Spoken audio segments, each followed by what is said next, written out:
വരുവാനുള്ള കോപത്തിൽ നിന്നും നമ്മെ വിടുവിക്കുവാൻ, ദൈവക്രോധത്തിന്റെ ചക്കിൽ ഞെരിഞ്ഞമർന്ന ദൈവപുത്രനായ നമ്മുടെ വീണ്ടെടുപ്പുകാരനായ ക്രിസ്തുയേശുവിന്റെ നാമത്തിൽ ഉള്ള സ്നേഹവന്ദനങ്ങളെ എല്ലാവർക്കും അറിയിക്കുന്നു. തൻ്റെ ഏകജാതനായ പുത്രനെ തൻ്റെ ക്രോധാഗ്നിയിൽ വെന്തെരിയുവാൻ ഏൽപ്പിച്ചിട്ട് നരകശിക്ഷയിൽ നിന്നും നമ്മെ വീണ്ടെടുത്ത പിതാവായ ദൈവത്തിന് സ്തുതി, സ്തോത്ര, ബഹുമാനങ്ങൾ അർപ്പിക്കുന്നു. ഒരു നാൾ കൂടെ ദൈവസന്നിധിയിൽ അടുത്തു വരുവാൻ നമുക്കൊരുമിച്ച് കർത്താവ് കൃപ ചെയ്തല്ലോ. ആയതിനായി കർത്താവിന് മഹത്വം അർപ്പിക്കുന്നു. നാളെയും ഒരു അരമണിക്കൂർ നേരത്തെ വരാൻ ബുദ്ധിമുട്ടുണ്ടോ? 8 o'clock കുഴപ്പമില്ലല്ലോ. Okay, thank you. നാളത്തേക്ക് മാത്രം 9:30 തൊട്ട് മറ്റൊരു മീറ്റിംഗ് ഉള്ളത് കൊണ്ടാണ്. അപ്പം നാളെ നമുക്ക് ദൈവം വെച്ചാൽ 8 തൊട്ട് 9:30 വരെ ആയിരിക്കും.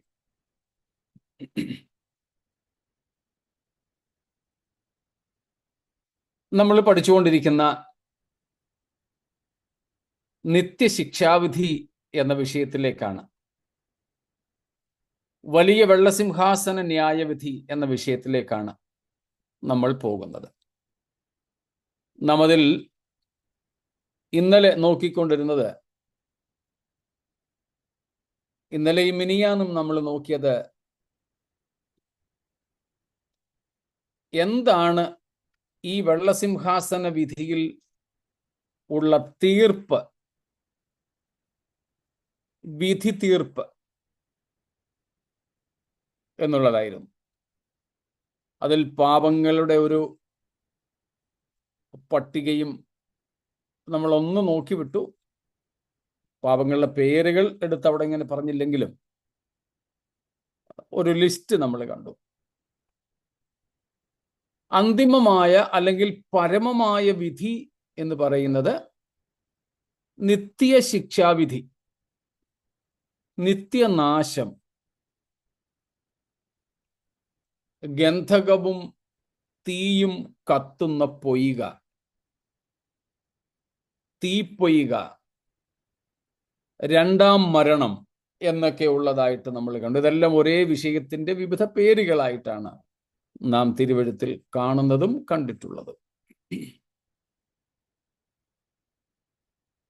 അങ്ങനെ വിധിക്കപ്പെട്ട്, ശിക്ഷ വിധിക്കപ്പെട്ട് പോകുന്ന നരകത്തിന്റെ അവസ്ഥകളെക്കുറിച്ചും നമ്മൾ ഇന്നലെ ഏറ്റവും ഒടുവിലായിട്ട് കാണുകയായിരുന്നു.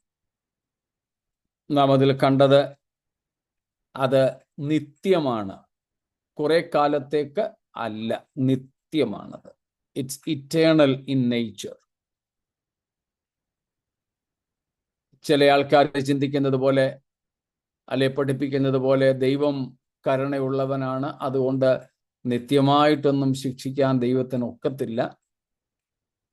അല്ല, ദൈവത്തിൻ്റെ എല്ലാ സ്വഭാവങ്ങളും എല്ലാ വിശേഷതകളും നിത്യമായത് തന്നെയാണ്. ഇപ്പൊ ദൈവം ഈ നരകത്തിൽ പോകുന്നവരോട് കരുണ കാണിച്ച് കുറച്ചു കാലം കഴിയുമ്പം അവരെ അവിടെ നിന്ന് വിടുവിക്കുന്നെങ്കിൽ ദൈവം ദൈവത്തിൻ്റെ വിശുദ്ധിയോടും നീതിയോടും അനുരഞ്ജനം നടത്തുകയാണ്. അതൊരിക്കലും ഉണ്ടാവില്ല. ഇപ്പൊ നിത്യ നരകമാണ്. പിന്നെ നമ്മൾ കണ്ടത് അവിടെ അഗ്നിയാണെന്നുള്ളതാണ്, തീപ്പൊയ്ക. അതിനോട് ചേർത്ത് നമ്മൾ കണ്ടു അവിടുത്തെ തീ കെട്ടുപോകുന്നില്ല, അൺക്വൻച്ചബിൾ ഫയർ. അവിടുത്തെ പുഴു, worms do not die. അവിടുത്തെ പുഴുക്കൾ ചാകുന്നില്ല, ചാകാത്ത പുഴുക്കൾ. സ്മോക്ക്, അവിടെ ഭയങ്കരമായ പുകയുണ്ട്. പിന്നെ നമ്മൾ കണ്ടത് ഗ്ലൂം ഓഫ് ഡാർക്ക്നെസ്, കൂരിരുട്ടാണ് അവിടെ. തീ കത്തുന്നുണ്ട്, ശരിയാ, പക്ഷേ ഇരുട്ട് മാറുന്നില്ല. അതും തൊട്ടാൽ അറിയാവുന്ന, നമ്മൾ ഭിത്തിയിലൊക്കെ പോയി തൊടുന്നത് പോലെ, വലിയ പാറയിൽ പോയി തൊടുന്നത് പോലെ തൊട്ടാൽ അറിയാവുന്ന, സ്പർശിക്കത്തക്ക ഇരുട്ട്. സ്പർശിക്കത്തക്ക ഇരുട്ട്. അപ്പോൾ ഇങ്ങനെയെല്ലാമുള്ള അതിഭീകരമായ ഒരു സ്ഥലമാണ് നരകം എന്ന് നമ്മൾ കണ്ടു. സ്തോത്രം. അത്രയ്ക്ക് ഭീകരമായൊരു സ്ഥലമാണ്.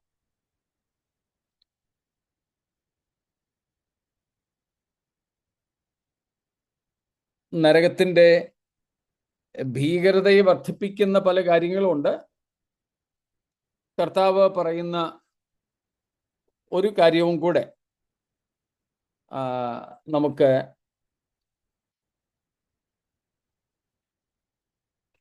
മർക്കോസിന്റെ സുവിശേഷം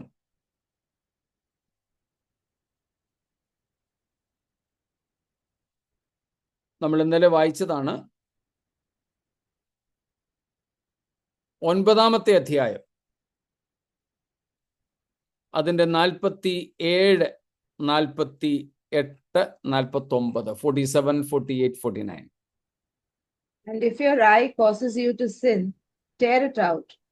It is better for you to enter the kingdom of God with one eye than with 2 eyes to be thrown into hell, where their worm does not die and the fire is not quenched. For everyone will be salted with fire.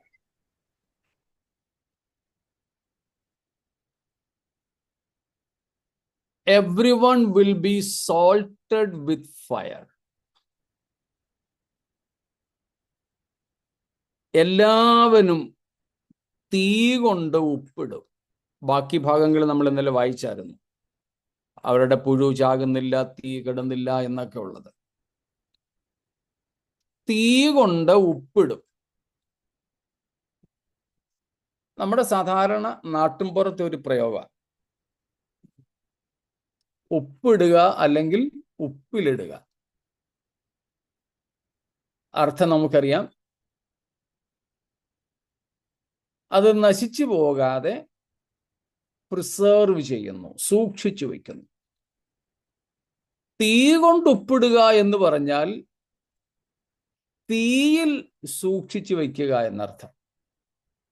എന്ന് വെച്ചാൽ തീയിൽ വെന്തുപോകാതെ വെന്തുകൊണ്ടേയിരിക്കുക. തീയിൽ വീണു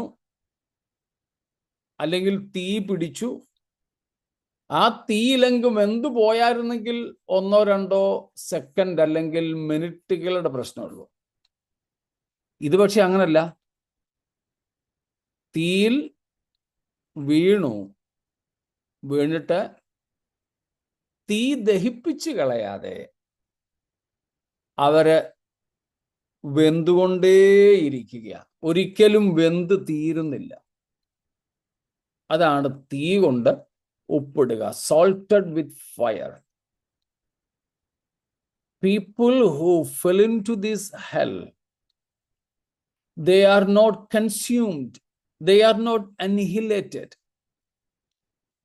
but they are being burned all through the centuries, all through eternity.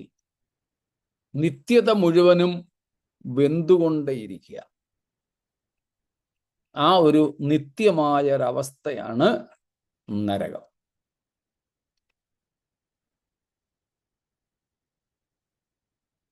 അപ്പം നരകത്തിൻ്റെ ഇതുവരെ നമ്മൾ പറഞ്ഞ തിരുവെഴുത്തുകളുടെ റെഫറൻസുകൾ അടിസ്ഥാനത്തിൽ നമ്മൾ ചിന്തിച്ചവയിൽ നിന്ന് നമുക്ക് പറയാൻ കഴിയുന്ന മറ്റു ചില കാര്യങ്ങൾ കൂടെ പറഞ്ഞാൽ, it's a place of eternal tormentation. ഇത്രയും കാര്യങ്ങൾ നമ്മൾ പഠിച്ചതിൽ നിന്ന് അടുത്ത ചില കാര്യങ്ങൾ കൂടെ. A place of eternal ടോർമെന്റേഷൻ.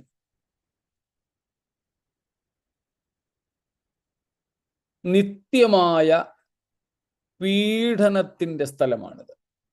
യാതനയുടെ സ്ഥലം. നരകം നിത്യ യാതനയുടെ സ്ഥലമാണ്.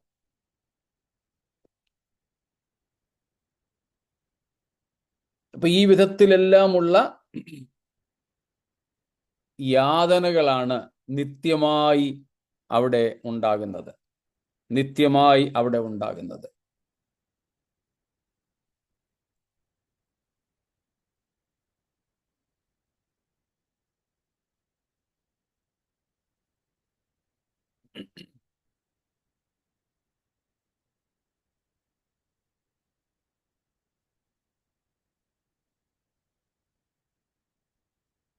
മറ്റൊന്ന് നമുക്കവിടെ കാണാൻ കഴിയുന്നത് എ പ്ലേസ് ഓഫ് ലോൺലിനെസ്. ഏകാന്തതയുടെ സ്ഥലമാണ് നരകം. ഏകാന്തതയുടെ സ്ഥലമാണ് നരകം.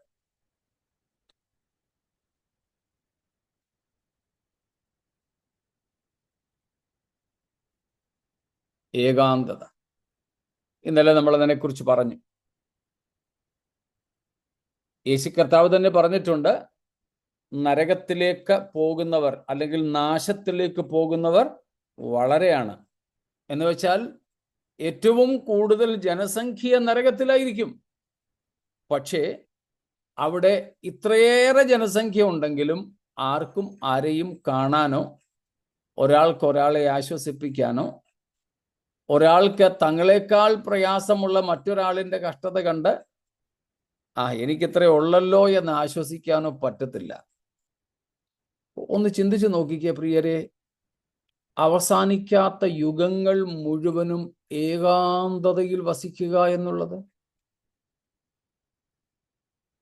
ഈ കൊറോണക്കാലം കഴിഞ്ഞ് ജീവിച്ചിരിക്കുന്ന നമുക്ക് ക്വാറന്റൈൻ എന്ന വാക്ക് നന്നായിട്ടറിയാം.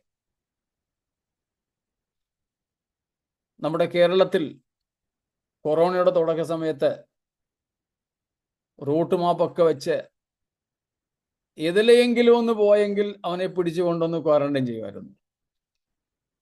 ചിലരൊക്കെ ആണെങ്കിൽ ഞങ്ങളുടെ ഇവിടെയൊക്കെ നോർത്ത് ഇന്ത്യയിലൊക്കെ ഉള്ളവർ പറയായിരുന്നു, കേരളത്തിലെങ്ങാനും പോയി ക്വാറന്റൈനിൽ കഴിഞ്ഞിരുന്നെങ്കിൽ നല്ലതായിരുന്നു എന്ന്. AC റൂം, വായിക്കാൻ പുസ്തകങ്ങൾ, കാണാൻ TV-യും എല്ലാ സജ്ജീകരണങ്ങളും, മുട്ടയും ഫ്രൂട്ട്സും ഡ്രൈ ഫ്രൂട്ട്സും ഉൾപ്പെടെയുള്ള ഭക്ഷണങ്ങൾ, സുഖം പരിപാടി എന്നൊക്കെ ഇങ്ങനെ പറഞ്ഞു. കേരളത്തിൽ തന്നെ ഇത്രയുമൊക്കെ ക്വാറന്റൈനിൽ ഇരുന്നവർക്ക് കൊടുത്തിട്ടും എത്ര പേര് ആത്മഹത്യ ചെയ്തേ? ക്വാറന്റൈനിലെ 10-21 ദിവസത്തെ ഒറ്റപ്പെട്ടുള്ള ജീവിതം വയ്യ എന്നും പറഞ്ഞു. വെറും ഒറ്റപ്പെട്ടതല്ലായിരുന്നു, ഫോണുണ്ട്, TV ഉണ്ട്, ഇന്റർനെറ്റ് ഉണ്ട്, കഴിക്കാൻ ഇഷ്ടം പോലെ നല്ല ആഹാരമുണ്ട്, കിടന്നുറങ്ങാൻ നല്ല ക്രമീകരണങ്ങളുണ്ട്. എന്നിട്ടും പതിവ് പോലെ ഇറങ്ങി നടക്കാനും കറങ്ങി നടക്കാനും പറ്റുന്നില്ലെന്നും പറഞ്ഞ് മാനസിക പ്രയാസം സഹിക്കാൻ വയ്യാതെ എത്രയോ പേരാ ആത്മഹത്യ ചെയ്ത്. ചിലരൊക്കെ ആണെങ്കിൽ ഇറങ്ങി ഓടി, ഭ്രാന്തന്മാരെ പോലെ ഓടി. പോലീസൊക്കെ ഓടി ചുറ്റി പിടിക്കുകയായിരുന്നു ചിലരെ, അസൽ ഭ്രാന്തന്മാരെ പോലെ. ഇപ്പൊ ഇത്രയേറെ സൗകര്യങ്ങളൊക്കെ കൊടുത്തിട്ടും സാധാരണപ്പെട്ട സ്നേഹിതരിൽ നിന്ന് ഒന്ന് മാറി നിൽക്കേണ്ടി വന്നിട്ട് വയ്യ എന്ന് പറഞ്ഞ് പോയ മനുഷ്യർ. സ്തോത്രം. അപ്പോ ഏകാന്തതയുടെ ഭീകരത എത്ര വലുതായിരിക്കും. No friends, no family, no contacts, no communication, nothing. തമ്മിൽ കാണാനും സംസാരിക്കാനും കറങ്ങി നടക്കാനും ഒക്കെ ഒരവസരം ഉണ്ടായിരുന്നെങ്കിൽ നരകവും ഒരു പരിധി വരെയൊക്കെ വലിയ കുഴപ്പമില്ലാതെ പോയേനെ. ആശുപത്രിയിലൊക്കെ കാണത്തില്ലേ, രോഗികളാ, അഡ്മിറ്റ് ചെയ്തിരിക്കുന്ന വസ്ത്രത്തോടു കൂടെയാ. ചിലർക്കാണെങ്കിൽ യൂറിനറി ബാഗും ഒക്കെ ഉണ്ട്, കയ്യിൽ പിടിച്ചോണ്ട് നടക്കുന്നേ. എന്നാലും ശരി, അവരെ അതും പിടിച്ചോണ്ടൊക്കെ ഒന്ന് നടക്കും. അവരെയൊക്കെ പോലെ തന്നെ അഡ്മിറ്റ് ആയിരിക്കുന്ന വേറെ ചിലരെ കാണുമ്പോൾ ഒക്കെ ഇവർക്ക് ഭയങ്കര ആശ്വാസമാണ്. ഞങ്ങളൊക്കെ ചിലപ്പം ഈ ട്രെയിനിലൊക്കെ റിസർവേഷൻ ഇല്ലാതെ യാത്ര ചെയ്യും. ആദ്യം കയറുന്നതിന് മുമ്പ് തന്നെ സ്റ്റേഷനിൽ വെച്ച് തന്നെ പരിചയപ്പെടാൻ ശ്രമിക്കും. ഈ പരിങ്ങിയൊക്കെ നിൽക്കുന്നവരുടെ എന്നിട്ട് പതിയെ ചെന്ന് ചോദിക്കും, റിസർവേഷൻ ഉണ്ടോന്ന് അറിഞ്ഞാൽ മതി. ഇല്ലെന്നറിഞ്ഞാൽ ഭയങ്കര കമ്പനിയാണ്. ട്രെയിനിൽ കയറി കഴിഞ്ഞിട്ടാണ് ചിലപ്പം പരിചയപ്പെടുന്നത്. പക്ഷെ ഒരാളിനെയും കൂടെ കൂട്ടിന് കിട്ടിയ ഭയങ്കര സന്തോഷമാണ്. ഇതുപോലെ നരകവും സന്തോഷമായേനെ തമ്മിൽ കാണാനും ഒന്ന് കറങ്ങി നടക്കാനും ഒക്കെ അവസരം ഉണ്ടായിരുന്നെങ്കിൽ. പലരും അങ്ങനെ ചിന്തിക്കുന്നത്, ഇഷ്ടംപോലെ സ്ഥലം ഉണ്ടിടാ, നമുക്ക് കറങ്ങി നടക്കാവിടാ. പിന്നെ സ്തോത്രം. ഏകാന്തത നരകത്തിന്റെ ഒരു വല്ലാത്ത ഭീകരതയാണ്. സ്തോത്രം. ഒറ്റപ്പെട്ടുള്ള ജീവിതം.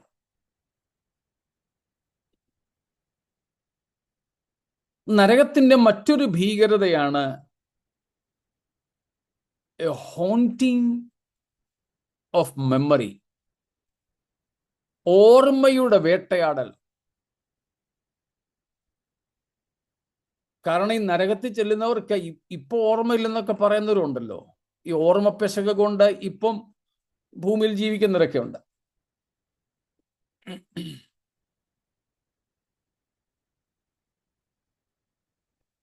കഴിഞ്ഞ മാസമാണെന്ന് തോന്നുന്നു, വയനാടിനടുത്തൊരു അമ്മച്ചി മകന്റെ വീട്ടിൽ നിന്ന് കാണാതെയായി.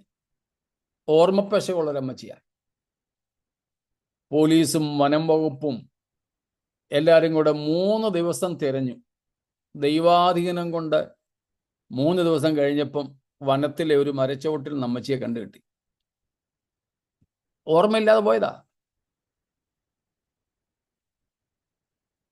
പേപ്പറിലൊക്കെ ഫോട്ടോ വന്നിരുന്നു. ഈ മകൻ കണ്ടു കിട്ടി കഴിഞ്ഞപ്പോൾ ഈ അമ്മയുടെ തോളയിലോട്ട് കെട്ടിപ്പിടിച്ച് കിടന്ന് കരയുന്നത്. പ്രായമുള്ള മകനാ കേട്ടോ, മക്കളൊക്കെ ഉള്ള മകനാ. ഓർമ്മപ്പശക കൊണ്ട് പലരും ഇങ്ങനെയൊക്കെ ഇറങ്ങിപ്പോകുന്നുണ്ട്. പക്ഷേ അവിടെ ഓരോ ഓർമ്മപ്പശകം ഉണ്ടാവത്തില്ല. ജീവകാലത്ത് രക്ഷയ്ക്കുള്ള മാർഗത്തെ മനഃപൂർവം അവഗണിച്ചതും അവസരങ്ങളെ ഇല്ലാതാക്കിയതും ദൈവീക ഉപദേശങ്ങളെ പുറംകാലുകൊണ്ട് ചവിട്ടി അരച്ചതും തുടങ്ങിയുള്ള ഓർമ്മകൾ ഇവരെ യുഗാനുയുഗങ്ങൾ വേട്ടയാടിക്കൊണ്ടിരിക്കും. നമുക്ക് തന്നെ പല കാര്യങ്ങളുടെയും നഷ്ടബോധം അനേക നാളുകൾ നമ്മെ വേട്ടയാടത്തില്ലേ?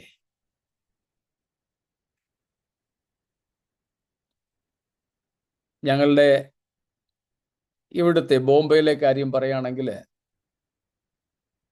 ട്രെയിനൊക്കെ മിസ്സാകുന്നത് ചിലപ്പം അര മിനിറ്റ് വേണ്ട, ഏതാനും സെക്കൻഡുകൾ കൊണ്ടാണ്. ഓടി ഞങ്ങൾ സ്റ്റെപ്പ് ഇറങ്ങി വരുമ്പോഴത്തേക്കിനും വണ്ടി സ്പീഡ് എടുത്ത് കഴിഞ്ഞു. ടിക്കറ്റ് എടുത്തുകൊണ്ട് നിൽക്കുമ്പോൾ അനൗൺസ് ചെയ്യുന്നു, ഇന്ന വണ്ടി വരുന്നു. ലോക്കൽ ട്രെയിനിന്റെ കാര്യമാണ് പറയുന്നത്. കൃത്യമായിട്ട് ആ വണ്ടി കിട്ടിയെങ്കിലേ അതിന്റെ കണക്റ്റിംഗ് ട്രെയിൻ അടുത്ത സ്റ്റേഷനിൽ കിട്ടൂ. എങ്കിലേ പറഞ്ഞൊപ്പിച്ച സമയത്ത് എത്തേണ്ട സ്ഥലത്ത് എത്താൻ പറ്റുള്ളൂ. സെക്കൻഡുകളുടെ വ്യത്യാസത്തിന് നഷ്ടപ്പെട്ട ട്രെയിനിനെ ഓർത്ത് പല സമയത്തും ഞങ്ങളൊക്കെ മണിക്കൂറുകളോളം ആകുലചിത്തരായിട്ടിരിക്കാറുണ്ട്. ചിലപ്പോൾ ആ ഒരു ട്രെയിൻ പോയി കഴിഞ്ഞാൽ പിന്നെ അവിടേക്കുള്ള ട്രെയിൻ ഏതാനും മിനിറ്റുകൾക്ക് ശേഷമുള്ളൂ.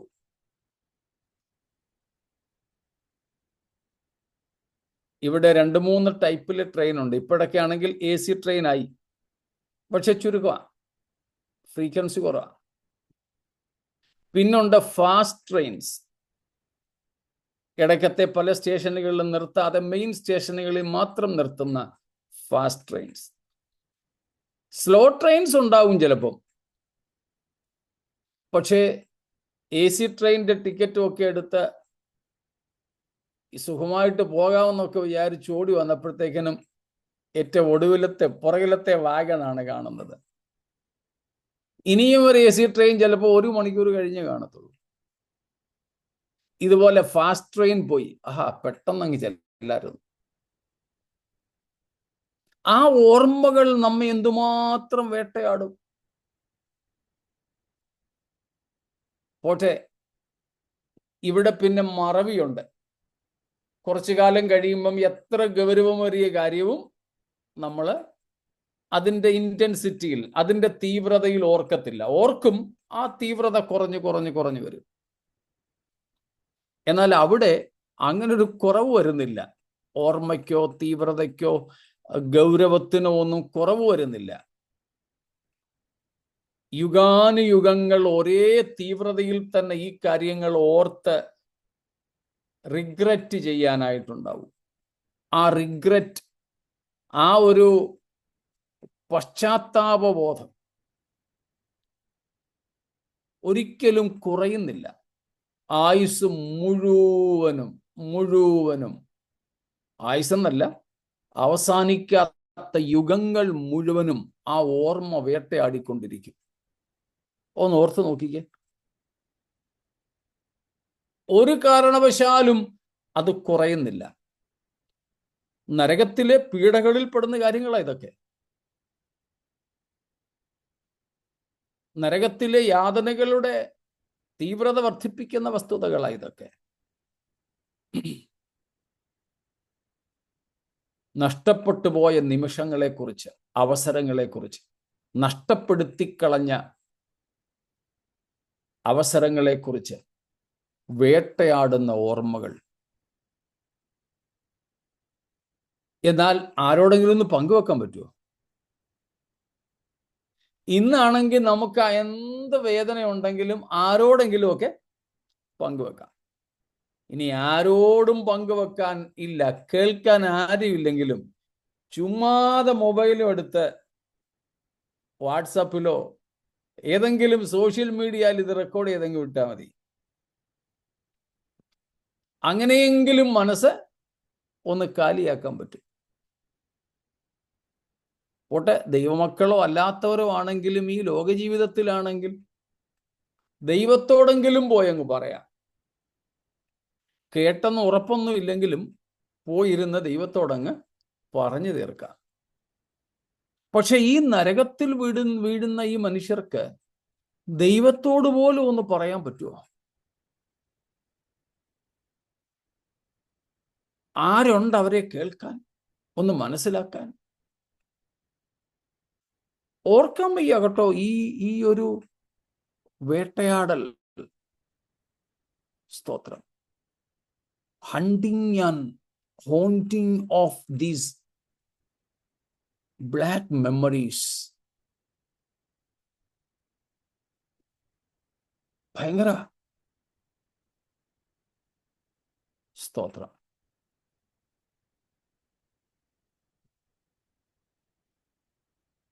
അവിടുത്തെ മറ്റൊരു അനുഭവത്തെക്കുറിച്ച് നമ്മൾ കാണുന്നുണ്ട്. മത്തായി 13:50 വാക്യം. അടുത്തൊരു അനുഭവമാണ് നരകത്തിലേത്. മാത്യു 13:50. അവിടെ കരച്ചിലും പല്ലുകടിയും ഉണ്ടാകും. സ്തോത്രം.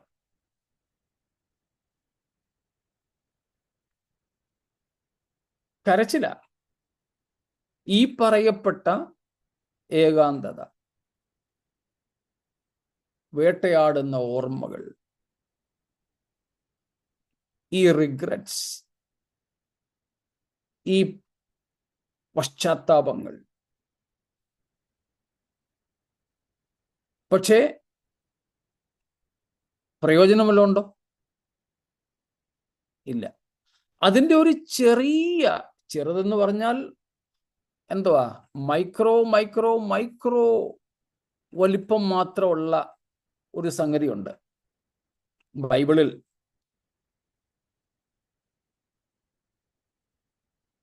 എബ്രായർ 12-ാം അധ്യായത്തിൽ പറയുന്നുണ്ട് ഏശാവിനെ കുറിച്ച്. ഏശാവിന്റെ കാര്യം നമുക്കറിയാം.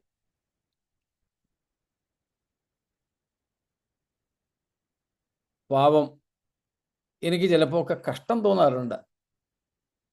അപ്പൻ വലിയ കാര്യത്തെ വിളിച്ച് അവനോട് പറഞ്ഞു, അവൻ രാവിലെ പോയി കാണും വേട്ടയ്ക്ക്. വേട്ടയിറച്ചിയൊക്കെ കൊണ്ടുവന്ന് രുചികരമായി ഉണ്ടാക്കി അപ്പന് കൊണ്ട് കൊടുത്തു. രണ്ട് സന്തോഷമുണ്ട്. ഒന്ന്, അപ്പൻ്റെ അന്ത്യാഭിലാഷം നിറവേറ്റാൻ സാധിക്കുന്നു. മറ്റൊന്ന്, പകരം അപ്പച്ചൻ എന്നെ അനുഗ്രഹിക്കും. പക്ഷേ ചെന്നപ്പോഴത്തേക്ക് സംഭവം നമ്മൾ അറിഞ്ഞു. അപ്പച്ചൻ ഇനിയും ഒന്ന് ചാറ് തൊട്ട് നോക്കാൻ പോലുള്ള വയറില്ലാത്തതുപോലെ നിറച്ച് കഴിച്ചിട്ടിരിക്കുക.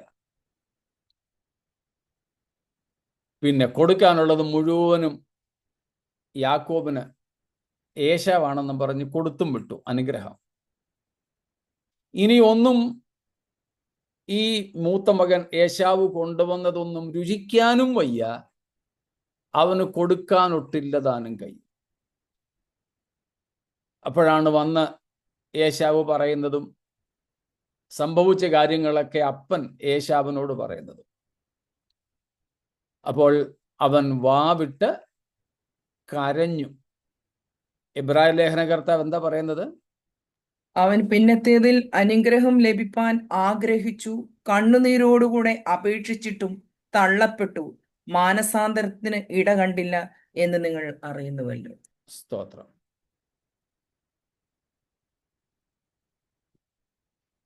അനുതാപവുമുണ്ട്, മാനസാന്തരവുമുണ്ട്.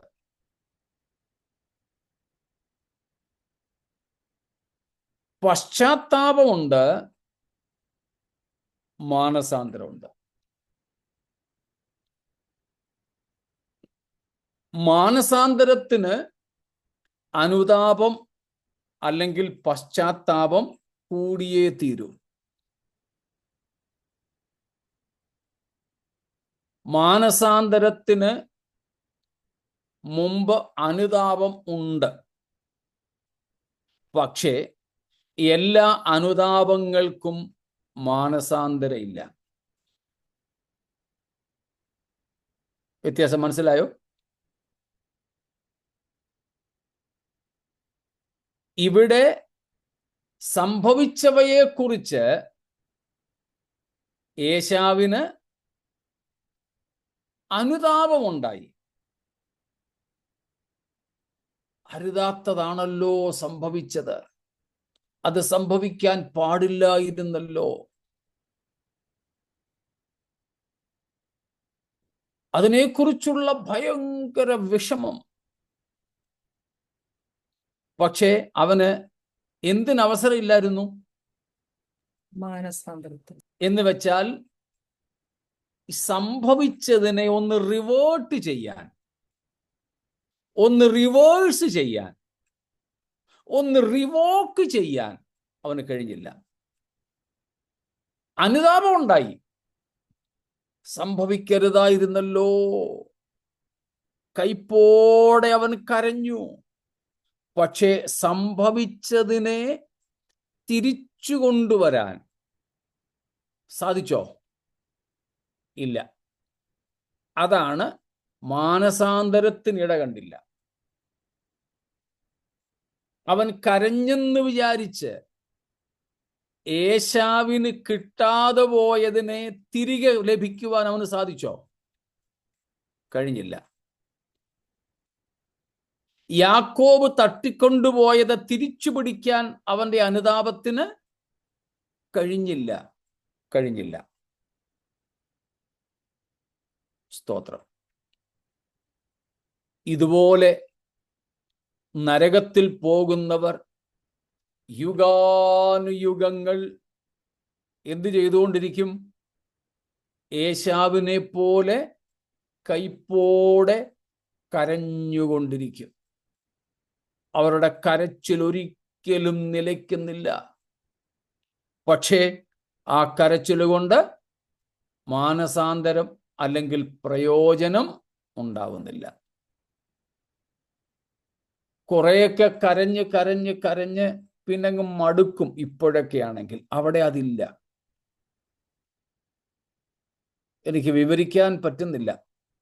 നിങ്ങൾക്ക് മനസ്സിലായോ എന്ന് എനിക്കറിയുന്നില്ല. അതിന്റെ ഗൗരവത്തിൽ മനസ്സിലാക്കുന്നുണ്ടല്ലോ. അപ്പോൾ പിന്നെ എന്തുണ്ടാവും? അവരവരോട് തന്നെ അങ്ങ് കോപം, നമ്മളോട് തന്നെ അങ്ങ് കോപം തോന്നും ചില സമയത്ത്. അന്നേരമാണ് പല്ല് കടിക്കുന്നത്. അത് ചിലപ്പോൾ വേറെ ചിലരോടും തോന്നിയെന്ന് വന്നേക്കാം. സാത്താനോട് തോന്നും തീർച്ചയായിട്ടും. സാത്താന്യ ദൂതന്മാരോട് തോന്നും. അവന്റെ ഏജന്റന്മാരായിട്ട് പ്രവർത്തിച്ച മനുഷ്യരോട് തോന്നും. നമ്മളെ ഈ നിലയിലൊക്കെ ആക്കി തീർത്ത ഏതെങ്കിലുമൊക്കെ മനുഷ്യരുണ്ടെങ്കിൽ, കൂട്ടുകാരുണ്ടെങ്കിൽ അവരോടുമൊക്കെ കോപം തോന്നും. ഒന്ന് കൈ കിട്ടിയായിരുന്നെങ്കിൽ 2 എണ്ണം കൊടുക്കാറുണ്ട്. പക്ഷെങ്കിൽ ഇരിക്കുന്നിടത്തൊന്ന് അനങ്ങാനൊക്കത്തില്ല, കാണാനൊക്കുന്നില്ല. ഇനി കാണാൻ ഒക്കുകയും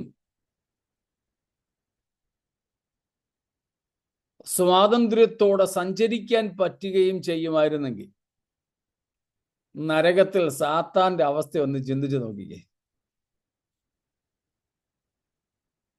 അവനാൽ വഞ്ചിക്കപ്പെട്ട ഈ മനുഷ്യരും ദൂതന്മാരും ഒരുമിച്ച് ചെന്ന് അവനെ എന്തെല്ലാം ചെയ്തേനെ. പക്ഷേ പറ്റില്ല.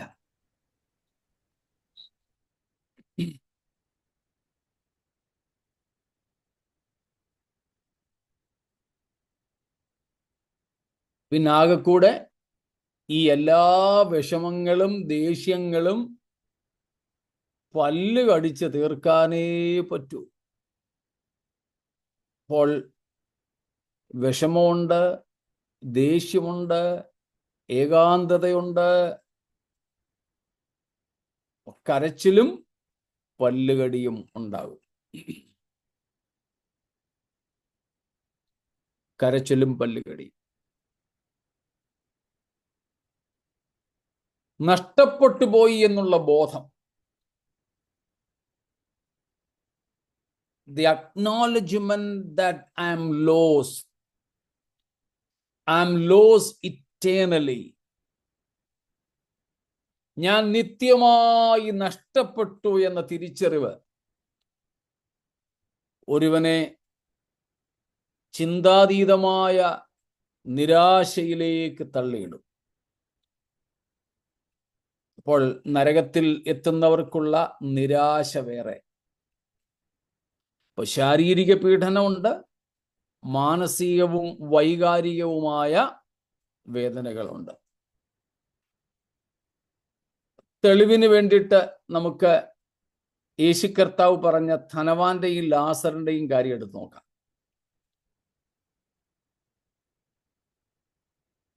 ആ ധനവാനെ അലട്ടിയ വേദനകൾ, ഒന്ന് അവൻ യാതനാസ്ഥലത്തായിരുന്നു, മറ്റൊന്ന് അവൻ അവിടെ ചൂടുകൊണ്ട് വല്ലാത്ത അവസ്ഥയിലായി. ജ്വാലയിൽ കിടന്ന് വേദന അനുഭവിക്കുന്നു. ജ്വാലയിൽ കിടന്ന് വേദന അനുഭവിക്കുന്നു. യേശു കർത്താവ് ഇപ്പൊ മർക്കോസ് 9 പറഞ്ഞതുപോലെ തീ കൊണ്ട് ഉപ്പിടുക. ജ്വാലയിൽ കിടന്ന് വേദന അനുഭവിക്കുന്നു. അപ്പോൾ തന്നെ അവൻ ആഗ്രഹമുണ്ടോ? അവന്റെ ഏറ്റവും വലിയ ആഗ്രഹം 2 അവിടെ പറയുന്നുണ്ട്. ഒന്ന്, ആ ലാസറിന്റെ അണിവിരൽ, കുഞ്ഞുവിരലെങ്കിലും വെള്ളത്തിലൊന്ന് മുക്കി നാവിൽ ചുണ്ടിനെ ഒന്ന് തണുപ്പിക്കേണ്ടതിന്. ദാഹം.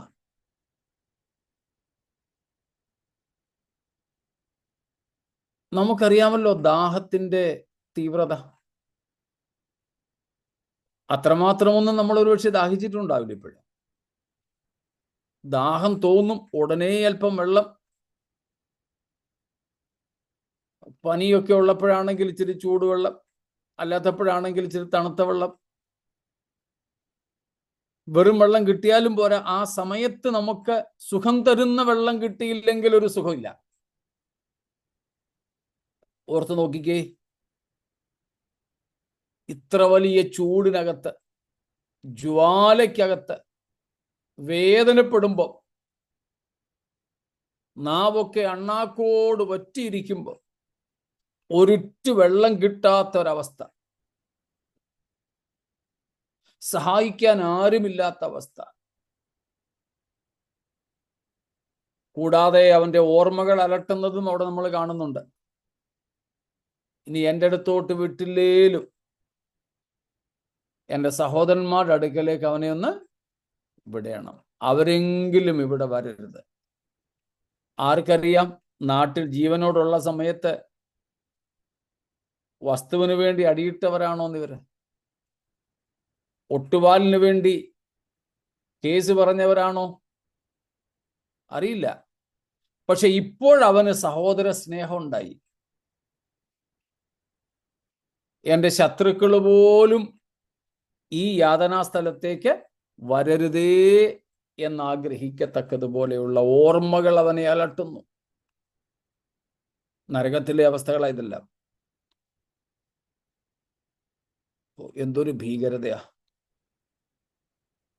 സ്തോത്രം.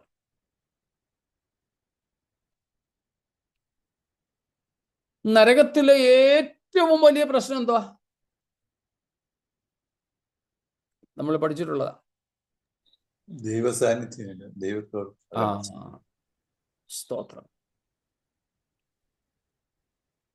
ഏറ്റവും ഉത്കൃഷ്ടമായ ദൈവസാന്നിധ്യത്തിൽ നിന്നുമുള്ള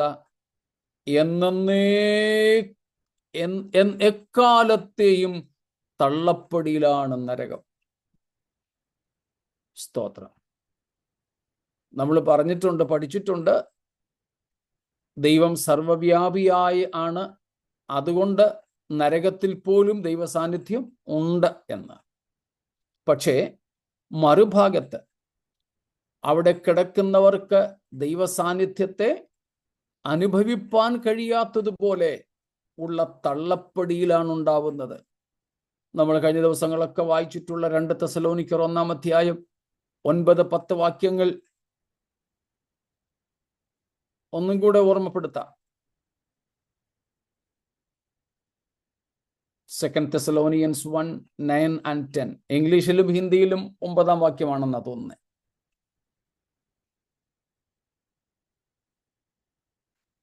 സുവിശേഷം അനുസരിക്കാത്തവർ കർത്താവിന്റെ സന്നിധാനവും അവന്റെ വല്ലഭത്വത്തോടുകൂടിയ മഹത്വവും വിട്ടകന്ന് നിത്യനാശം എന്ന ശിക്ഷാവിധി അനുഭവിക്കും. സ്തോത്രം. നരകത്തിലെ ശിക്ഷാവിധിയുടെ 2 ഭാഗങ്ങളാണ്.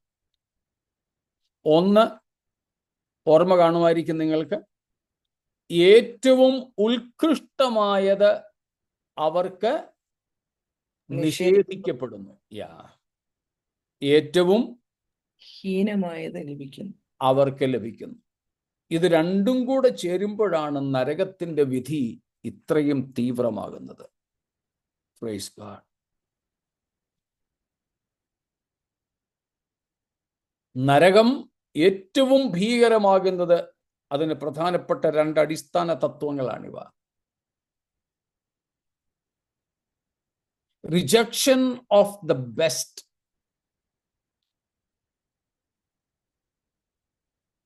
And endowment of the worst. ഏറ്റവും ഉത്കൃഷ്ടമായത് അവർക്ക് നിഷേധിക്കപ്പെടുക. അതാണ് കർത്താവിൻ്റെ സന്നിധാനവും അവൻ്റെ വല്ലഭത്വത്തോടുകൂടിയ മഹത്വവും വിട്ടകന്ന്. രണ്ടാമത്തെ ഭാഗം അവർക്ക് ഏറ്റവും നികൃഷ്ടമായത്, ഹീനമായത്, ഭീകരമായത്, ബീഭത്സമായത് നൽകപ്പെടുന്നു. അതാണ് നിത്യനാശം. നിത്യനാശം എന്ന ശിക്ഷാവിധി. സ്തോത്രം. അങ്ങനെയാകുമ്പോൾ ഈ തീപ്പൊയ്കയെ നമുക്ക് വിളിക്കാൻ പറ്റും the eternal abode of the laws.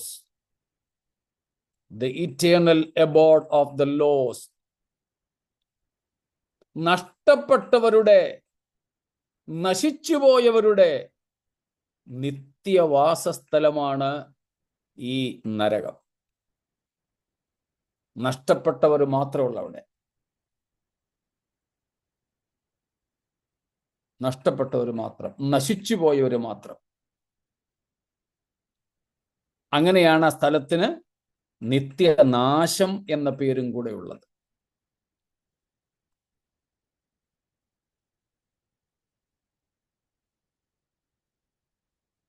അപ്പോൾ നരകത്തിൻ്റെ സ്തോത്രം, ഈ ഭീകരമായ അവസ്ഥ, ദൈവത്തിൻ്റെ സാന്നിധ്യം അവർക്ക് നിഷേധിക്കപ്പെടുന്നു. ദൈവത്തിൻ്റെ സാന്നിധ്യം നിഷേധിക്കപ്പെടുന്നു. ഇതിൻ്റെ എല്ലാം നേരെ വിപരീതമാണ് സ്വർഗമെന്ന് പറയുന്നത്. സ്തോത്രം. നമുക്കവിടെ ദൈവത്തിൻ്റെ സാന്നിധ്യം നൽകപ്പെടുന്നു എന്നുള്ളത് തന്നെയാണ് ഏറ്റവും ശ്രേഷ്ഠമായത്. അതും സൗജന്യമായി, കൃപയാൽ, അല്പമായിട്ടല്ല, ധാരാളമായി. ഈ വെള്ളസിംഹാസന ന്യായവിധിയിലെ വിധി തീർപ്പ്, അതാണ് നാം നോക്കിക്കൊണ്ടിരുന്നത്. ഈ നരകം, തീപ്പൊയ്ക, രണ്ടാം മരണം, അവിടുത്തെ വിശേഷതകളാണ് നമ്മൾ കണ്ടുകൊണ്ടിരുന്നത്.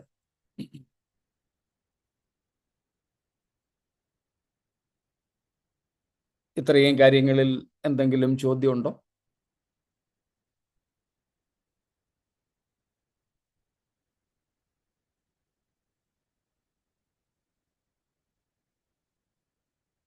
സ്തോത്രം.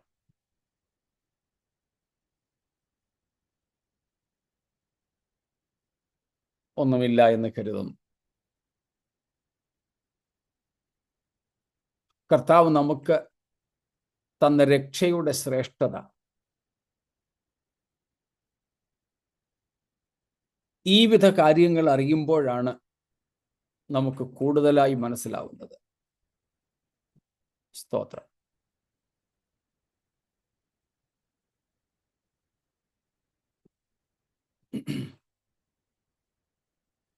കൊറോണ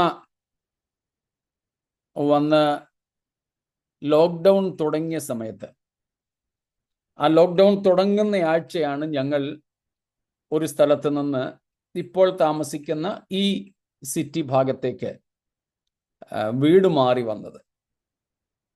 ഈ വീടല്ലായിരുന്നു, മറ്റൊരു വീടായിരുന്നു അന്ന്. അവിടെ ഞങ്ങൾ വന്ന ആദ്യത്തെ ആഴ്ച ലോക്ക്ഡൗൺ ആയി. ആ ഞായറാഴ്ചയും ഞങ്ങൾ സഭായോഗം കൂടി.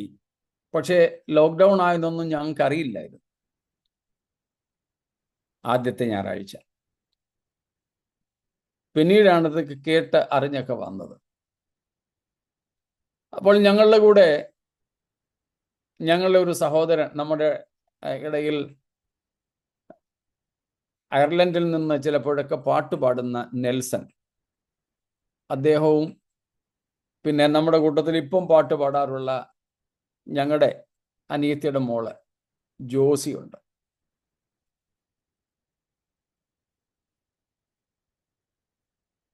എങ്ങനെയോ